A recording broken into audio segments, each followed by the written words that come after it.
We haven't taken a look at this. I want to take a look at this.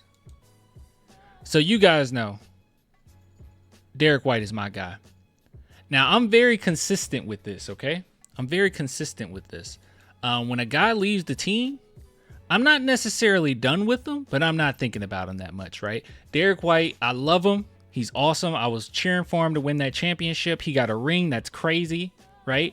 I for years, I've been saying, please, Derrick White, please take the starting position for the Spurs. Even when he was a rookie, I wanted him to take the starting position. So to see his growth is huge. I think he's awesome. I think he's great. I love him. But when he's not with the team, I don't even care, bro. I don't care. You win your championship, but I don't even care, bro. Spurs fan for life.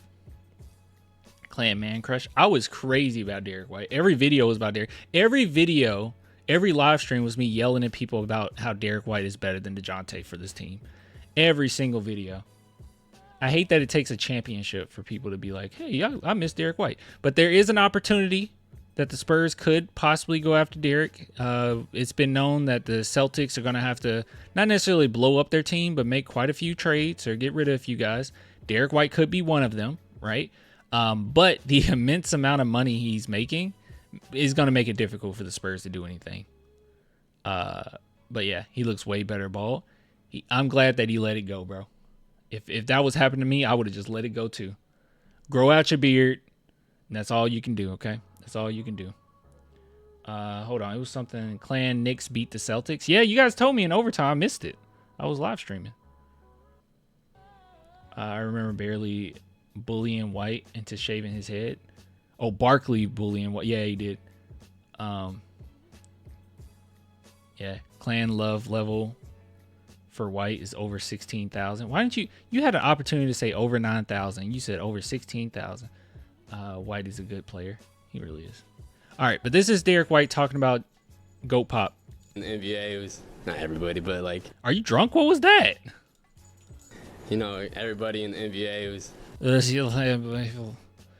I guess he's drinking wine in memories of Pop. You know, everybody in the NBA was... Not everybody, but like... High school, like, they're like, oh, I got a chance to go to the league. Where I was in high school, I was like, let me try to get to college. And so it's just kind of a little different story, I guess. But, I mean, he just kept pushing me and just knew he saw something in me that I didn't see in myself. And he is really taking Pop retiring out of coaching to heart. He is taking it hard. He has been drinking.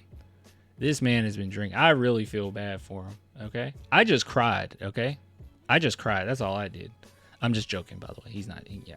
Obviously, my first year, I was in the G League, which allowed me to figure out the NBA game. And then from there, just continue to push me and just add that confidence. I mean, I used to be in the middle room. He'd walk in and just say, you belong, and walk out. So just little things like that. That is so... You know what? This type of stuff, it valid. Oh, man. I feel so validated. You guys have no idea. Because for the longest, and I had no, like, I had no information on this or anything. I don't think it was necessarily verbally said. But for the longest, I felt like Derrick White had an issue with confidence. For the longest. And I used to say, like, everything that I notice, like, off the court or on the bench, is like Pop is instilling confidence in him. Like, people like to say that he holds you back. DJ said that. People like to say things like that, but like, then you take someone like Derrick White. How did he hold him back? Like, really? Like, there's no way he held Derrick White back. He just made him more and more confident. I remember a game I went to. It was a Memphis Grizzlies game. And I remember Derrick White, because I really went for Derrick White, to be honest with you guys. Like, I went to see Derrick. And Derrick played horrible in the first half. I mean, he was just terrible. Turnovers, ill-advised shots, just weird decisions he was making all over the court. Defense was still solid because he's Derrick, but like, everything was just like, what is going on, bro?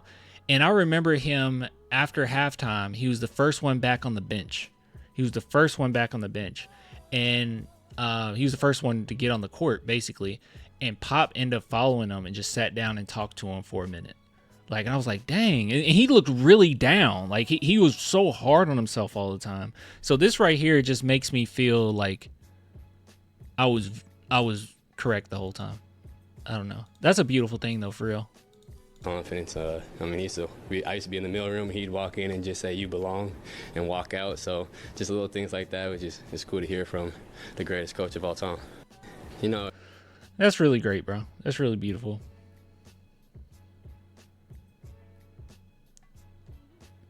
Pop used to say when he was on the Spurs that he would tell Derrick he belongs in the league. Oh, okay. Maybe I missed that. I kind of missed that. I don't know. I just remember mentioning that he had confidence issues before anything was really said like that, right?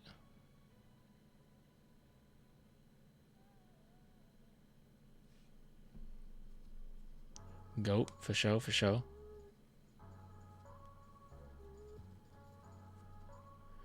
Someone go make sure Derrick White doesn't have keys in his hands.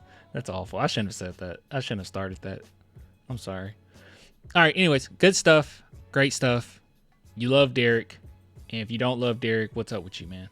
What's your problem? What's your problem, bro?